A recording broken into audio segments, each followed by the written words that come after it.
Welcome to my channel, welcome to my this new blog. तर आज आहे श्रावणाचा पहिला दिवस, अर्थात आज पहिला सोमवार आहे आणि आजचा रंग पांढरा आहे, त्यामुळे मी पांढरं घातलेलं आहे. मी ट्राय केलं आहे की आज सगळं व्हाईटमध्ये करेन. तर आपण आता पूजा करून घेऊया. चला. ही आहे माझी पूजेची पूर्वतयारी. सर्व भांडी अशी लखलखीत स्वच्छ करून घेतली होती मी. नंतर आलं बेलपान. बेलपान मी खूप जास्त आणली होती बाजारात. आहेत एवढे, पण यापेक्षाही जास्त पानं होती आणि ही 108 करताना खूप तारंबळ झाली माझी.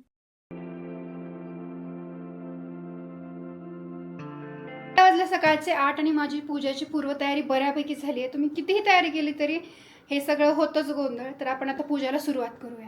मला आता पूजेची मांडणी करूया. कोणतीही पूजा करण्याच्या आधी स्वास्तिक हे काढायलाच लागतं. छानपैकी चौरंग मांडून घेऊया. वस्त्र मांडून घेतलं. आता दीप प्रज्वलन करून घेऊया. तर मला आता कमेंट्स येतील की हे दिवे कुठून घेतले, तर याची लिंक मी डिस्क्रिप्शन मध्ये दिलेली आहे आणि एकदा नक्की चेक करा. पूजेला सुरुवात करूया. तर सर्वप्रथम अथर्वशीर्ष म्हणत म्हणून श्री गणेशाला पाण्याचा, दुधाचा अभिषेक करायचा. तर छानपैकी छोट्याशा चौरंगावर श्री गणेशांची मी स्थापना केली.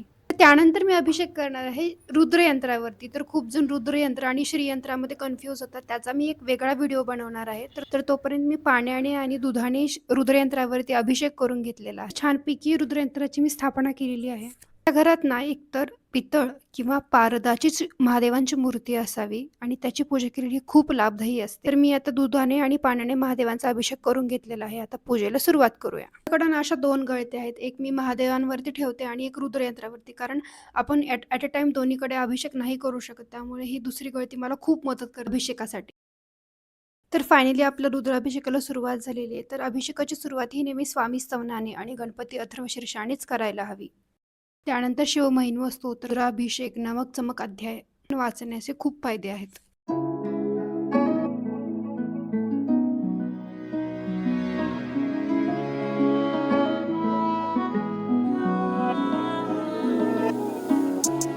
पुस्तक मी स्वामींच्या केंद्रातून घेतलेलं आहे. जर तुमच्याकडे पुस्तक नसेल तर तुम्ही यूट्यूबवरती दिंडोरी प्रणित म्हणून त्यांचं चॅनल आहे, त्याच्यावरती रुद्राभिषेक हे असतात, तर तुम्ही ते लावून पण अभिषेक करू शकता. माझी आता पूजा वगैरे सगळं झालेलं आहे. तर आता आपण 108 बेलपान वाहूया.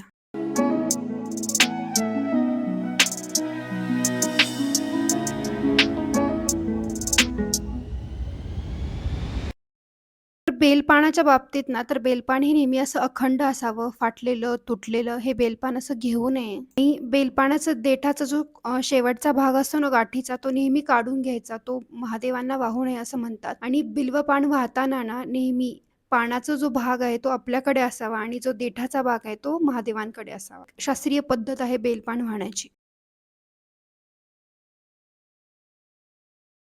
तर माझे 108 बिल्वपत्र वाहून झाले. तर पूर्ण बघा असा ढीग झाला वेलाचा. महादेवाची पिंड आता अशी झाकली गेली आहे. तर मी त्याला थोडंसं बाजूला केलं आणि आजची शिवामूठ आहे तांदूळ. मंत्र मी वरती स्क्रीनवरती येत असेल तो मंत्र म्हणत म्हणत तांदळाची शिवामूठ व्हायची आहे आज.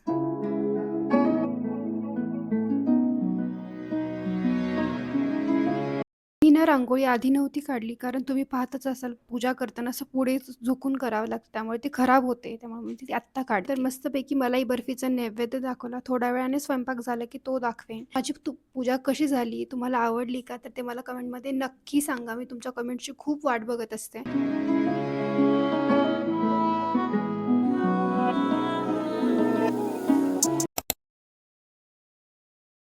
फायनली आपली पूजा झालेली आहे आणि इतकी छान आणि इतकी सुंदर पूजा झाली आहे ना माझी. इतकं मन असं प्रसन्न वाटलं एकदम की काय सांगू. खरंच आजची शिवामूठ बाय द वे तांदूळ होती, तुम्हाला दिसलंच असेल ते. तर खरंच खूप छान वाटलं आणि ही पूजा मी खरं तर पहिल्यांदाच केली आहे लग्नानंतर. So it just feel so nice to me आणि खूप छान एक्सपिरियन्स होता माझा. तर तुम्हाला माझी पूजा कशी वाटली ते मला कमेंट बॉक्समध्ये नक्की सांगा. लाईक करा, शेअर करा आणि सबस्क्राईब करा.